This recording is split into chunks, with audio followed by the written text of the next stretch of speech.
Debemos diferenciar lo que es una crisis, fenómeno de aparición brusca, una crisis epiléptica, crisis que tiene su origen en el cerebro, y una epilepsia, que es la repetición de las crisis epilépticas que se produce por el aumento de la actividad eléctrica de las neuronas en alguna zona del cerebro.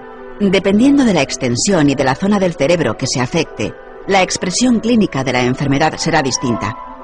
La clínica más llamativa se produce cuando se activa la zona motora y la persona afectada sufre una serie de movimientos corporales incontrolados de forma repetitiva, denominados convulsiones.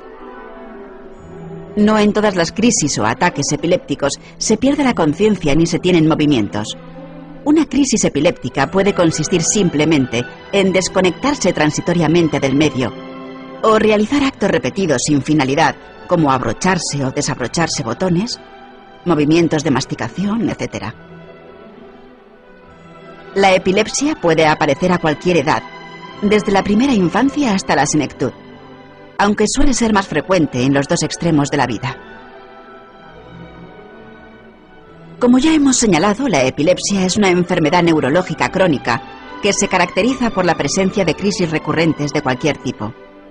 Una crisis epiléptica es la aparición repentina de síntomas y manifestaciones clínicas producidas por descargas bruscas anormales repentinas de actividad eléctrica cerebral, que en la mayoría de los casos interrumpen las funciones cerebrales normales. Las crisis epilépticas pueden surgir en diversas regiones del cerebro y pueden provocar actividad motora anómala, alteraciones sensoriales, cambios del estado del ánimo y pérdida de consciencia. Los ataques o crisis focales son los más comunes, en los cuales participa solamente una población local de células neuronales. La persona puede no perder el conocimiento, pero puede experimentar otros síntomas, como confusión, sacudidas y sucesos mentales extraños como alucinaciones. Durante un ataque generalizado se perturba todo el cerebro de forma difusa, lo que provoca la aparición de síntomas más importantes y a veces de mayor duración.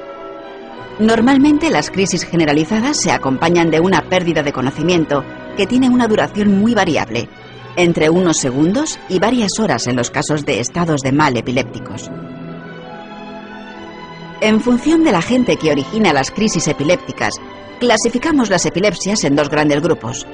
Las primarias, en las que en su origen suelen encontrarse trastornos importantes de base genética y donde no se detecta ningún daño en la estructura del cerebro. En este grupo, las alteraciones que inducen la descarga eléctrica cerebral se encuentran en una alteración de la membrana de la neurona con cambios que corresponden a procesos moleculares a nivel de canales de calcio, cloro, aminoácidos y o GABA.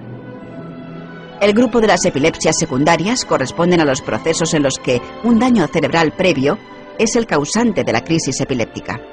La epilepsia es un trastorno con muchas causas posibles. Cualquier cosa que impida o distorsione el patrón de actividad neuronal normal puede conducir a la aparición de una crisis epiléptica.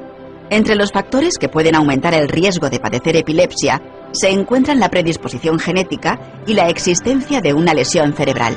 Cuando existe una predisposición o se tiene la enfermedad, hay muchos factores que pueden desencadenar la crisis, tales como el exceso de alcohol, las drogas, la falta de sueño, etc.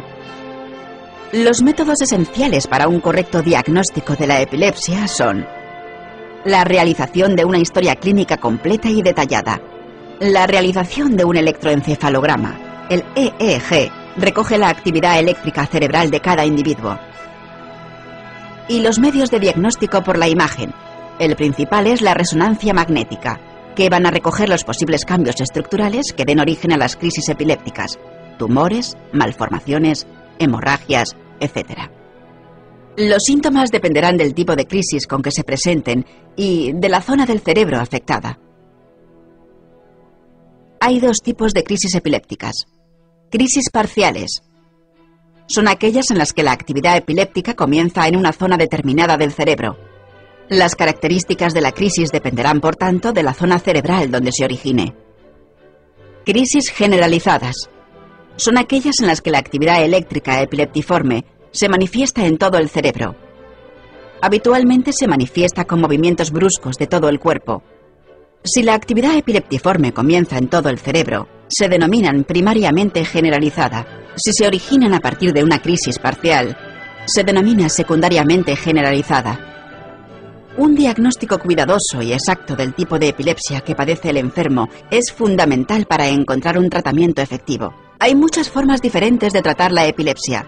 Los tratamientos actuales, fármacos antiepilépticos, cirugía de la epilepsia, etc., pueden controlar los ataques al menos durante cierto tiempo en aproximadamente un 80% de los pacientes con epilepsia. Sin embargo, el 20% restante de los pacientes epilépticos tienen ataques que no se pueden tratar adecuadamente con los medios disponibles actualmente. Por ello, se están investigando nuevos tratamientos y fármacos con distintos mecanismos de actuación.